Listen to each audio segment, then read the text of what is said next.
Hello, friends. This is Dave Hurwitz, executive editor at ClassicsToday.com, here with another in our endless series of miniature masterpieces. This one by Francis Poulenc. It was one of your suggestions, and it's L'Embarquement pour Cythère, the embarkation for Cythera. And everybody goes to Cythera, don't we? What is Cythera, in case you're wondering? Cythera is the Greek island of love. It's the birthplace of Venus, theoretically. And so there's something in the music to suggest that fabulous, hedonistic, Greek-type frolic thing with naked people running around and little cupids buzzing about and doing their thing. It's actually also, the title anyway, a painting by Watteau. And you can look it up on Wikipedia. I mean, maybe I could put it up here. It's really a delightful little painting. There are actually two of them, sometimes with separate titles, but they're a similar subject. It was painted in 1717. And so Poulenc's title is something that's actually kind of curious because the actual work is a waltz for two pianos or piano four hands or something like that for, a couple of pianists and a keyboard. Let's put it that way. It's for two pianos. Thank you. It's subtitled Valse Musette, and he actually wrote it as a bit of film music for a film called Voyage en Amérique, or Voyage à Amérique, or Voyage to America, which has nothing to do with Cythera. So that makes it even more complicated. Happily, the music is deliciously uncomplicated. Poulenc's little 2-minute sniglets, and there are so many of them, Poulenc wrote tons and tons of wonderful short pieces, are not only instantly identifiable as Poulenc because of his absolutely inimitable style, but they pack a lot of music into a small space. And the reason for that is because Poulenc's sense of musical phrasing usually operated in 2- and 4-bar bits. And so he would stuff a lot of music into these little 2-bar bits. You'd get a tune, or most of a tune, and then he'd switch to something else, sometimes in another style. And this kaleidoscopic or mosaic approach to constructing long musical phrases, because they always make long musical phrases, they always work, somehow gives you the impression that a lot is being said in a very short span of time. It's a fascinating sort of exercise in musical psychology, and it would be wonderful to have somebody explain why it works as well as it does.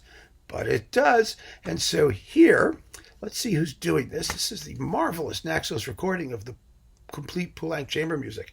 This is volume 3.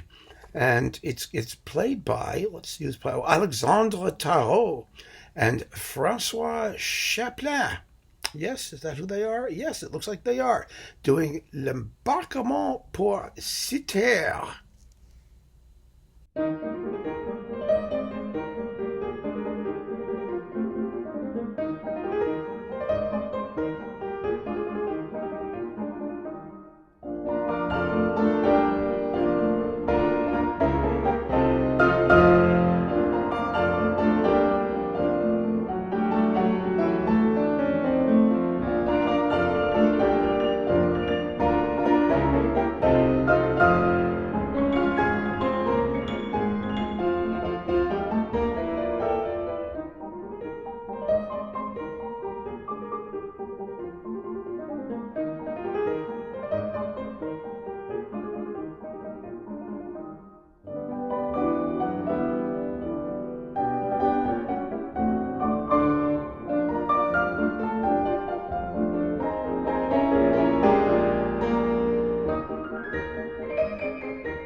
Isn't that refreshing? Makes you feel good, like so much of Poulenc's music. It just has that happy, insouciant quality. That's absolutely made for the word insouciant. I don't know what else insouciant is other than the music of Francis Poulenc. So that is our miniature masterpiece, number 13 so far in this series. I hope you've been enjoying all of them. Most of them come from you. They're your suggestions, and I'm delighted to have this opportunity to present them to you. Keep on listening, folks. Thank you.